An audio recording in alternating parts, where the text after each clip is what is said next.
People of Reddit, what is you craziest most interesting? I need a favor, no questions asked. Story? I live in a sketchy town with a lot of crime and homeless people.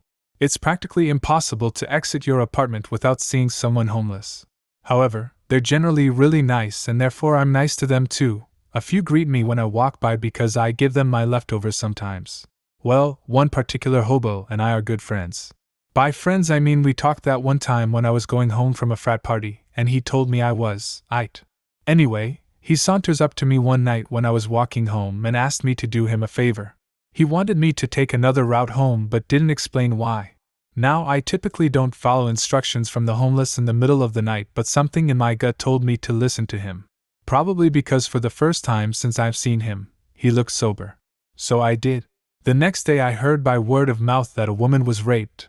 I don't remember if it was also a murder or not, on the route that I was going to take. That woman could have been me. I never saw Hobo Bro again after that. Sounds like he wanted the street to himself. The night you almost stoped a rape. Maybe. I remember the guy being caught though. I don't recall his name, but I would have recognized his face if he were the homeless guy. But maybe they're both in allegiance, who knows. I think he saw the perpetrator in the neighborhood and knew the guy was bad news either by word of mouth or his own interactions with Guy. He couldn't save everybody, but he could save that one girl from that one time who talked to him like he was a real person. You were eyed in his book, and he didn't want you running across a dangerous dude, so he waved you off. I like this version. My friend and his wife were raging crackheads for almost 20 years. They have both been clean for 3 years, and at this point his prostate cancer has returned after being in remission for several years. He had heart surgery about 3 months ago. A few weeks ago he asked me if I could do him a huge favor. I told him, of course, because he was there for me when I was completely down and out, and unconditionally gave what little he had when no one else could be bothered. He said, "You don't even know what I'm going to ask you yet." I told him that whatever he needed, I'd make it happen. Turns out he and his wife just wanted a ride to Hackensack, New Jersey so he could buy her a wedding ring. They've been married over 20 years and due to their drug habit have repeatedly pawned and ultimately sold off their wedding rings. Now they're clean and I feel they believe he doesn't have much time left. He wants her to have her wedding ring. I drove them last week. He couldn't get his legs in the car without help. After they went in and picked out and purchased the rings, he couldn't get out of the car to get lunch and pick up the rings when they were ready an hour later. It was a huge effort for him to take that ride and walk without his wheelchair. He spent all his savings on that set of rings. I took a few hours off from work, and we had a picnic in a park in Hackensack. It wasn't a favor or an inconvenience. I felt lucky that they asked. Not me, but a family member. He was USAF with a number of people under his command, and stationed in Nevada IRC. In the middle of the night, one of his guys shows up on his porch, banging on his door as if his life depended on it. "Sir, I've done messed up. I need your help to fix it. Can you come with me?" With nothing more than saying, "Son, whatever it is you need, we'll get you through it." He dons his dungarees and gets in the guy's car, and they drive off into the dead of night. He notices they are headed out of town, into the desert, in the pitch black of night. He tries to get the driver to talk, and the guy just sort of breaks down. "I had an argument with my woman, so I drove her out into the desert and left her there. I done messed up. They'll boot me out for sure after this." The boss is doing his best to keep the guy calm, reassure him he's going to come out of this okay. Outwardly, he's serene, but he's getting more anxious by the minute. They drove further and further into the desert, finally pulling off the road. They get out, and the guy goes into his trunk, hands over a flashlight and points his boss toward where he left the girl.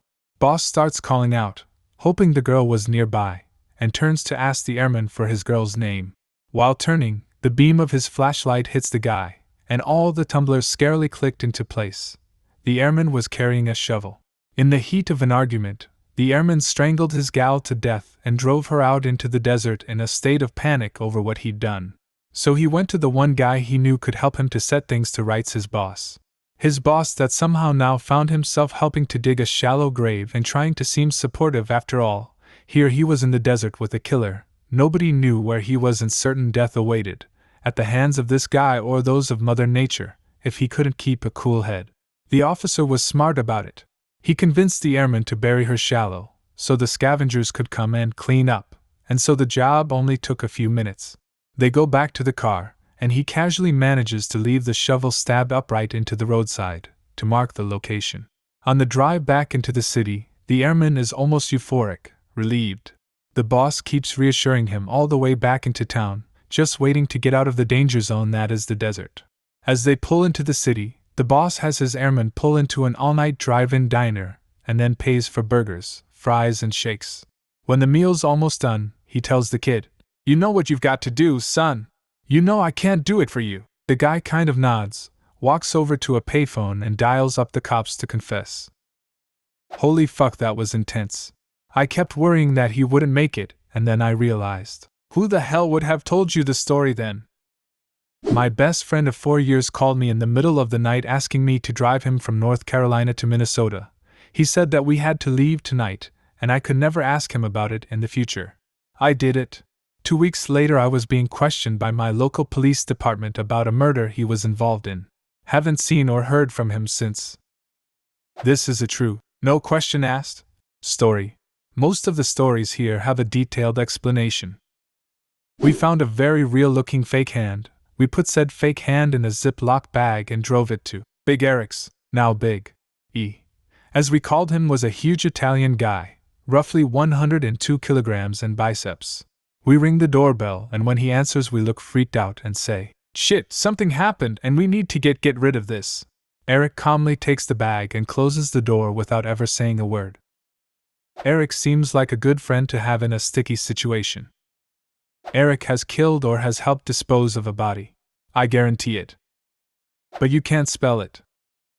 I got a text at 4 a.m. "Hey dude, I fucked up and I need your help. Can you come over?" Must be important if he's texting me at this time. I got dressed, picked up my bag and went to his house. He had been out for the night, and had lost his keys.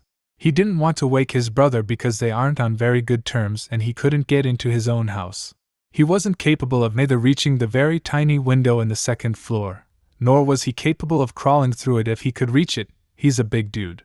Since I'm a sneaky little bastard, he wanted me to break into his house and open him from the inside, hopefully without making noise. So I did. He boosted me up. I stepped carefully across the lower roof, squeezed myself through the window, and reached inside his room. His keys were right on the nightstand. I went back to the window and tossed them to him, but not before bumping my head against his bookshelf and cursing in the tongue of the old gods. When he finally got inside, we heard laughing. His brother had been watching through his room's window for the past half hour, and couldn't contain his laughter anymore. They gave me a can of Coke for my troubles, and sent me on my way. And that's the story of my first and last burglary. A skilled rogue I am not. Can I stand here and speak to you like we know each other? A girl was leaving a wedding reception alone, from the cruise boat I worked on. I was on shore as passengers were leaving, and she came up and asked me this.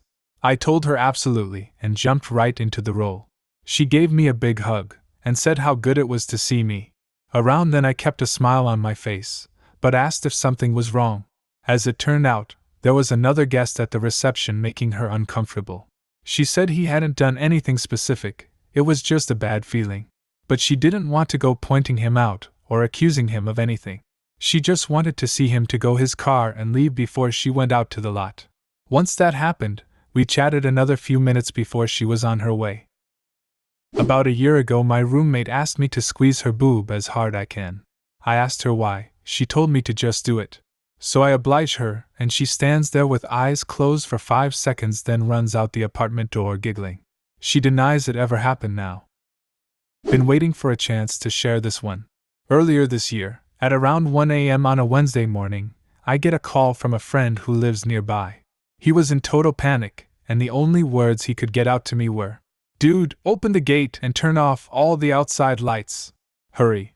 Half asleep I ask him if this is some kind of prank cause, you know, us guys fuck with each other now and then. He responds with, "Just fucking do it." I decide to comply, still in my boxers, turning off the outside lights. Now, just to add some detail, my house is right next to a traffic circle. So, I go outside to the gate to see what's going on, and to my amazement, my friend comes speeding the wrong way around the circle. Halfway into making the turn, He turns off all his lights, turns off the car, and rolls it into my driveway through my gate at a serious speed, shouting out of the window, "Close the fucking gate!" About 5 seconds later, I see a police car come speeding by, sirens and lights and everything. As I look back to his car, he emerges with a victoriously smug look on his face, shirt and pants covered in vomit, steering wheel covered in vomit, and the smell of straw rum making my eyes water. He looked at me, I looked at him, he nodded, I nodded, he asked to use my shower and sleep over. 5 weeks later, he totaled his car drunk driving and lost his job because he couldn't get to work anymore. Been sober ever since. Holy fuck, man, did you ever find out why the police were after him, or did I miss something in your story? Well, I didn't ever ask, but judging by the vomit everywhere, how drunk he was and the smell, I assumed it was for drunk driving. Do you have a similar story? Leave a comment, and subscribe to the channel if you want to see more videos like this one.